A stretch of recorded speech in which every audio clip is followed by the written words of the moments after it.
తెలంగాణ రాష్ట్రంలో కాంగ్రెస్ ప్రభుత్వం ఏర్పడిన తర్వాత నిజంగా బీఆర్ఎస్ పార్టీకి పట్టు లేకుండా పోయిందా? వచ్చే పార్లమెంట్ ఎన్నికల్లో ఒక సీటు కూడా రాదు అని చెప్పి కాంగ్రెస్ నాయకులు చెప్తా ఉన్నారు కదా సార్, దానికి మీరేం చెప్తారు? సార్వత్రిక ఎన్నికల అనంతరం కేవలం 1.85% తోని ఓటమి పాలైనటువంటి బీఆర్ఎస్ ప్రభుత్వం కోల్పోవడం జరిగింది. కానీ దాని తర్వాత జరిగినటువంటి విశ్లేషణల్లో ఎంతోమంది విశ్లేషకులు కానీ సర్వే రిపోర్ట్లు కానీ బీఆర్ఎస్ పార్టీకి కేవలం 2 నుండి 3 సీట్లు వచ్చేటువంటి అవకాశం ఉన్నదని చెప్పి కొన్ని సర్వే సంస్థలు అయితే మరి ఒకటో లేదా ఒకటి లేకపోతే 0 సీట్లు వచ్చేటువంటి అవకాశం ఉందని చెప్పడం జరిగింది. కానీ అనూహ్యంగా ఇప్పుడున్నటువంటి పరిస్థితులను చూస్తే ఇప్పుడు వస్తున్నటువంటి సర్వేలు కావచ్చు, అదేవిధంగా ఇతర విశ్లేషకులు ఇచ్చినటువంటి విశ్లేషణలు కావచ్చు, ఈరోజు బీఆర్ఎస్ పార్టీ రానున్నటువంటి ఎంపీ ఎలక్షన్లలో అత్యధికమైన సీట్లు ఈరోజు గెలవబోతుందని చెప్పి అన్ని సర్వే సంస్థలు కావచ్చు, విశ్లేషకులు కానీ చెప్తా ఉన్నారు. అన్ని వర్గాల ప్రజలందరూ కూడా మళ్ళీ బీఆర్ఎస్ పార్టీని ఆదరించడానికి అందరూ కూడా సన్నద్ధమైనారు. ఇప్పుడు అదేవిధంగా ఏవైతే దొంగ హామీలు ఇచ్చి ఈరోజు కాంగ్రెస్ ప్రభుత్వం అధికారంలోకి వచ్చిందో 6 హామీలు అని చెప్పి 6 గ్యారంటీలు అని చెప్పి 420 రకాల హామీలు అని చెప్పి వాళ్ళు అధికారంలోకి వచ్చారు. 1-2 హామీలు తప్ప 1-2 గ్యారంటీలు తప్ప ఈరోజు వాళ్ళు ఇచ్చినటువంటి ఏ ఒక్క గ్యారంటీని కానీ ఈరోజు నిలబెట్టుకోలేటువంటి పరిస్థితులలో ప్రజలందరూ చాలా ఆగ్రహంతో ఉన్నారు. ఈరోజు రైతాంగం కావచ్చు, ఇతర వర్గాల ప్రజలందరూ కావచ్చు, ఈరోజు కాంగ్రెస్ ప్రభుత్వం మీద చాలా ఆగ్రహంతో ఉన్నారు. అదేవిధంగా గత 10 సంవత్సరాల నుంచి కేంద్రంలో అధికారంలో ఉన్నటువంటి బీజేపీ పార్టీ అటు విభజన చట్టంలో ఇచ్చినటువంటి హామీలు కావచ్చు, అదేవిధంగా తెలంగాణ రాష్ట్రానికి ఫేర్ షేర్గా రావాల్సినటువంటి నిధులు కావచ్చు, ప్రాజెక్టులు కావచ్చు, జాతీయ హోదాలు కావచ్చు, వీటన్నిటినీ కూడా విస్మరించినందుకు అటు బీజేపీ పార్టీకి, అదేవిధంగా ఈరోజు అన్ని రంగాలలో విఫలమైనటువంటి రాష్ట్రంలో ఉన్న అధికారంలో ఉన్నటువంటి కాంగ్రెస్ పార్టీకి, 2 పార్టీలకి ప్రజలు ఈరోజు గుణపాఠం చెప్పడానికి అందరూ కూడా సిద్ధంగా ఉన్నారు.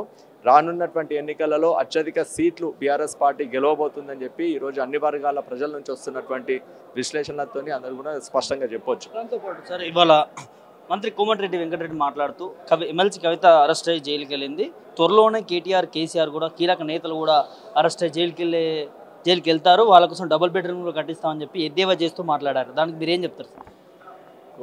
అధికారంలోకి వచ్చిన తర్వాత ఈ కాంగ్రెస్ పార్టీ నాయకులు వాళ్ళ అహంకారంతో చాలామంది మాట్లాడుతున్నటువంటి పరిస్థితులను ఇలా చూస్తూ ఉన్నాము.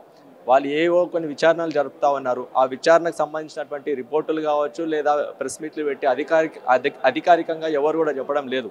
కొన్ని యూట్యూబ్ ఛానళ్ళ ద్వారా వాళ్ళు చేస్తున్నటువంటి ప్రోపగాండాలో భాగమైనటువంటి ఇట్లాంటి ప్రచారాలు చేస్తూ ఉన్నారు తప్పితే వాళ్ళు ఇట్లాంటి అహంకారంతో చేసినటువంటి ప్రతి ఒక్క స్టేట్మెంట్కి ఈరోజు ప్రజల ద్వారానే, ప్రజాక్షేత్రంలోనే వాళ్ళకి సమాధానం రాబోతూ ఉన్నది.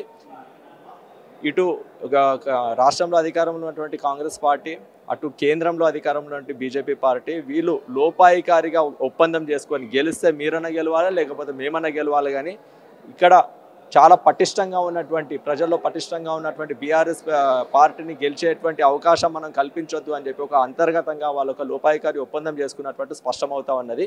అక్కడ కేంద్రంలో బీజేపీ అధికారంలో ఉన్నటువంటి వాళ్ళు పావులు కదిపి ఇట్లా ఈ ఈడీ ద్వారా కావచ్చు ఇట్లాంటి కేసులు పెట్టేటువంటి వాళ్ళు ప్రయత్నాలు చేస్తూ ఉన్నారు.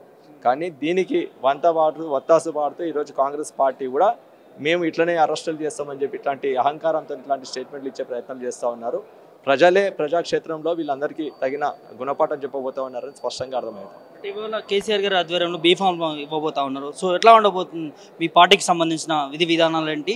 17 స్థానాల్లో ఎన్ని స్థానాలు గెలుస్తారని నమ్మకం ఉంది మీకు?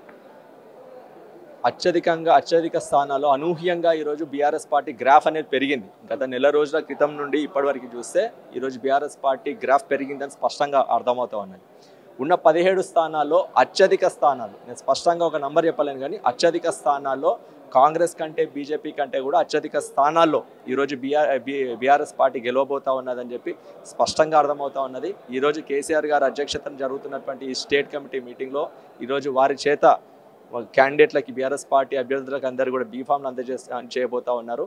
ఈరోజు గతంలో బీఆర్ఎస్ పార్టీ ప్రభుత్వంలో ఉన్నప్పుడు చేసినటువంటి సంక్షేమ అభివృద్ధి కార్యక్రమాలన్నీ కూడా అటువంటి అభివృద్ధి కానీ అటువంటి సంక్షేమం కానీ ఇతర పార్టీ అధికారంలోకి వస్తే జరగదనేది ఈరోజు ప్రజలకు అందరూ కూడా స్పష్టంగా అర్థమైపోయింది. కాబట్టి మళ్ళీ బీఆర్ఎస్ లాంటి పార్టీనే ఇక్కడ పొలిటికల్గా బలంగా ఉంటే మళ్ళీ ప్రజలకు మంచి జరిగేటువంటి అవకాశం ఉంటుందని చెప్పి ఈరోజు ప్రజలందరూ కూడా స్పష్టంగా గ్రహించారు. కాబట్టి ఖచ్చితంగా బీఆర్ఎస్ పార్టీకి రానున్న ఎన్నికలలో వాళ్ళు పట్టం కట్టబోతున్నారని స్పష్టమవుతా ఉంది. ఒకవైపు కాంగ్రెస్ పార్టీ నుంచి 100 రోజుల్లో బ్రహ్మాండమైన పాలన తీసుకొచ్చినాం, దేశంలో ఎక్కడా చేయలేనటువంటి పాలన మేము చేసినాం, సో దాన్ని దృష్టిలో పెట్టుకొని ప్రజలు మాకు ఓటేసి 14 సీట్లు పైగా గెలిపిస్తున్నారని చెప్పి మాట్లాడుతూ ఉన్నారు.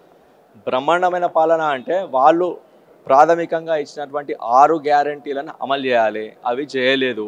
ఈరోజు రైతు బంధు ఏదైతే గత 7 సంవత్సరాలుగా ఇంటరప్షన్ లేకుండా ప్రతి ఒక్క ఫార్మర్కి ఎట్లయితే రైతు బంధుని అందజేసిందో బీఆర్ఎస్ ప్రభుత్వం, ఈరోజు 4 ఎకరాల వరకే వాళ్ళు ఇవాళ రైతు బంధుని అందజేయడం జరిగింది. ఇతర రైతులకి ఈరోజు రైతు బంధు రాలేదు. వాళ్ళు చెప్తా అన్నటువంటి కౌలు రైతులకు ఇస్తా అన్నటువంటి ప్రోత్సాహకాలు ఇవ్వలేదు. రైతు భరోసా ద్వారా వాళ్ళు ఇస్తా అన్నటువంటి ఏ ఒక్క హామీని కూడా నిలబెట్టలేదు. అదేవిధంగా వరికి 500 రూపాయల బోనస్ ఇస్తా అని చెప్పి వాళ్ళు డిసెంబర్ 9నే దీన్ని అమలు చేస్తాము, దీని మీద సంతకం పెడతామని చెప్పి గతంలో చెప్పడం జరిగింది ఎన్నికల హామీలో.